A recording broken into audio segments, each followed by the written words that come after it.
31절 32절입니다. 오직 너희는 그의 나라를 구하라.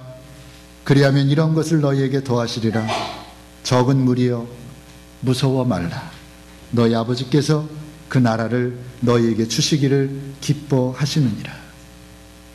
두려워 말라. 그렇게 말씀하십니다.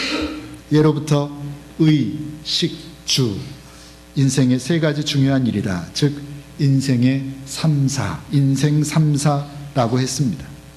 사람이 살아가는 데 있어서 아주 기본적이고 필수적인 것이 바로 의식주라는 말입니다.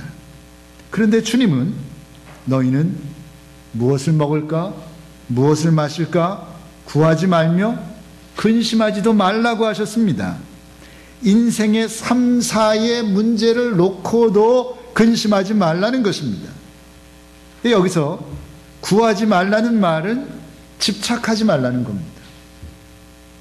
그러니까 무엇을 먹을까, 무엇을 마실까 하여 구하지 말아라. 그 얘기는 뭡니까? 무엇을 먹어야 하는지, 무엇을 마셔야 하는지 그런 일에 집착하지 말라는 겁니다.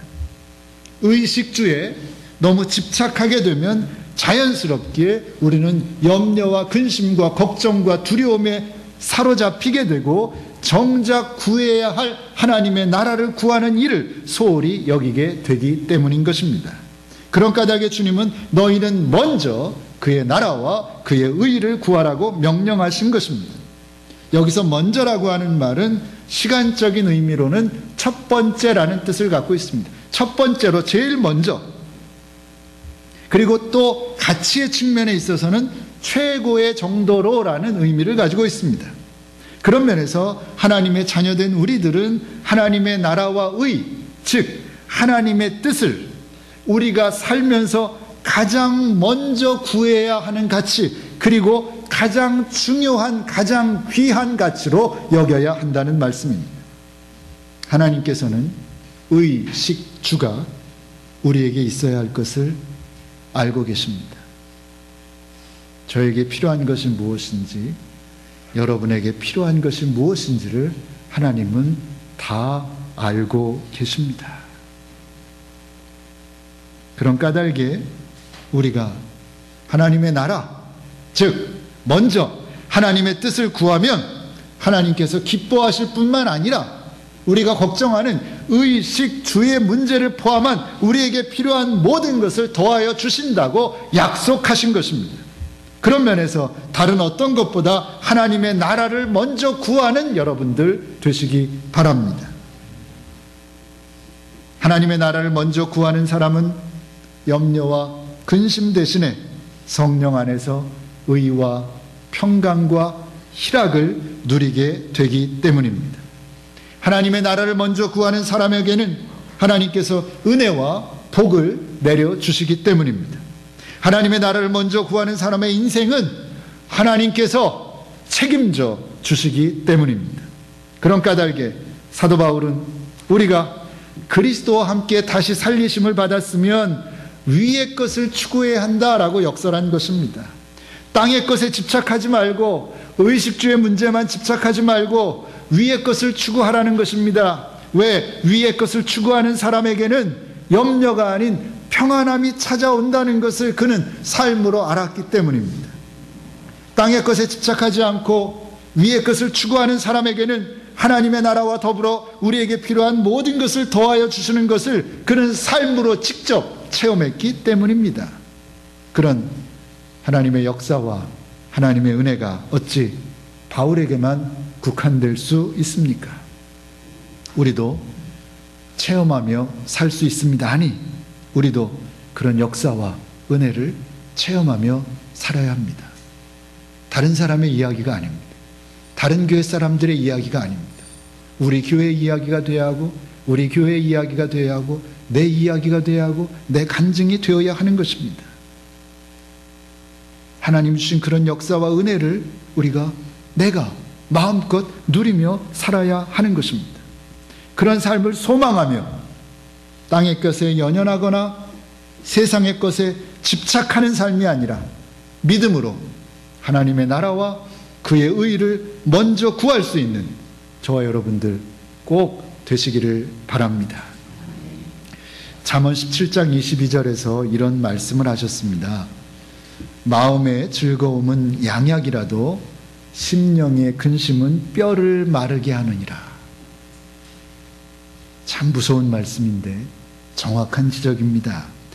마음에 기쁨과 평화가 있으면 그것이 약입니다. 그리고 있던 병도 고쳐줍니다. 약 먹어서 고치는 게 아닙니다. 내 마음의 기쁨과 평화와 하나님이 주시는 충만함이 내 병도 고칩니다. 그러나 내 마음이 근심과 걱정으로 가득하면 그 마음의 근심과 걱정은 어떻게 합니까? 우리의 뼈를 마르게 한다라고 성경은 말씀합니다. 마음을 다스리지 못하면 우리는 죽습니다. 죽는 겁니다. 영적으로든 육적으로든 반드시 죽습니다. 왜? 생명의 근원이 마음에서 나오기 때문입니다. 중국 명나라 때에 쓰여진 채근담이라고 하는 책이 있습니다. 철학서이기도 하지만 어떤 지혜를 담아 놓은 가벼운 철학서입니다. 거기서 이렇게 말합니다. 사람의 고민은 잡초와 같다. 밭에 난 잡초를 뽑지 않고 내버려 두면 무성하게 되어 곡식을 해롭게 하지만 일찍이 서둘러서 뽑아버리면 곡식은 잘 자라게 된다. 그리고 뽑은 잡초로는 거름을 만들어 곡식이 더 잘 자라게 하는데 도움을 줄 수 있다. 논이나 밭에 잡초가 나는 것을 막을 수는 없으나 우리에게 그것을 뽑아버릴 힘은 있지 않은가, 그렇게 말하고 있습니다. 그렇습니다. 하나님을 의지하고 하나님의 말씀대로 살 때 하나님께서는 우리에게 염려와 근심과 걱정과 불평과 불만과 원망과 두려움 따위를, 그런 잡초들을 뽑아버릴 수 있는 힘을 우리에게 주시는 것입니다. 어떻게 할 때? 하나님을 의지하고 하나님의 말씀대로 살 때. 우리 믿음의 선배들은 그 힘을 받아서 살았습니다. 그 사람들이라고 특별한 사람들이 아닙니다. 우리와 똑같이 연약한 사람들이었습니다. 그러나 믿음으로 그 힘을 받아서 살았습니다. 사도 바울도 마찬가지입니다. 그 힘으로 살았습니다. 순간순간 그 힘을 체험하며 살았습니다. 그런 까닭에 내일을 기약할 수 없는 감옥 속에서 오늘 죽을지 내일 죽을지 모레 죽을지 모르는 그런 고난을 겪으면서도 사도 바울은 무엇라고 말합니까? 아무것도 염려하지 말고 오직 모든 일에 기도와 간구로 너희 구할 것을 감사함으로 하나님께 아뢰라. 그리하면 모든 지각에 뛰어난 하나님의 평강이 그리스도 예수 안에서 너희 마음과 너희 생각을 지키실 것이다. 그렇게 권면했습니다. 이 권면이 기분 좋을 때 한 것이 아닙니다. 감옥에 있는 사도 바울이 감옥 밖에 있는 사람들에게 한 말입니다. 아무것도 염려하지 말고 모든 일에 기도와 간구로 너희 구할 것을 감사함으로 하나님께 아뢰라. 그리하면 모든 지각에 뛰어난 하나님의 평강이, 하나님이 주시는 평화가 그리스도 예수 안에서 너희 마음과 생각을 지키시리라. 아멘입니까? 그리스도 예수 안에서 우리를 향하신 분명한 하나님의 뜻이 있습니다.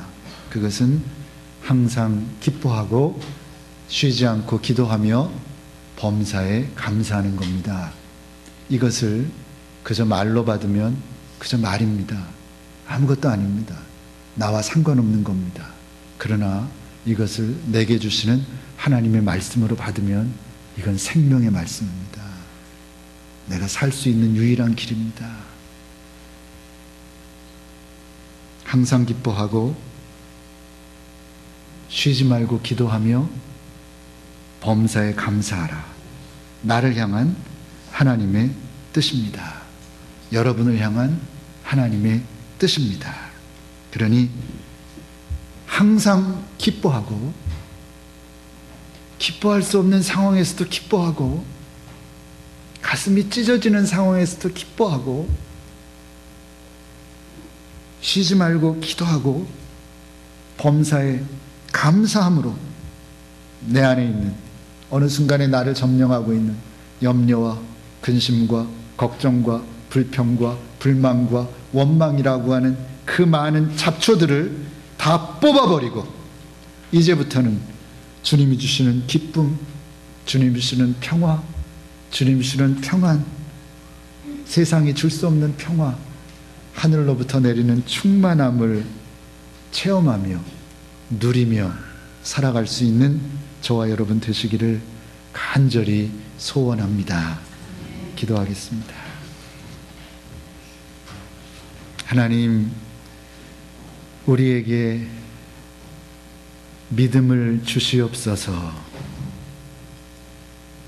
믿음의 눈을 허락하여 주시옵소서. 그래서 믿음으로 하나님 바라보고 하나님만 신뢰함으로 내 안에 있는, 내 안에서 크게 길게 자라난 염려와 근심과 걱정과 불평과 불만과 두려움이라고 하는 잡초들을 다 뽑아버리고 이제는 하늘로부터 내리는 주님이 주시는, 우리 믿는 이들만이 누릴 수 있는, 아니 마땅히 누려야 하는 그 기쁨과 평화와 안식과 충만함을 누리며 살아갈 수 있는 저희들 되게 하여 주시옵소서. 예수님의 이름으로 기도하옵나이다. 아멘.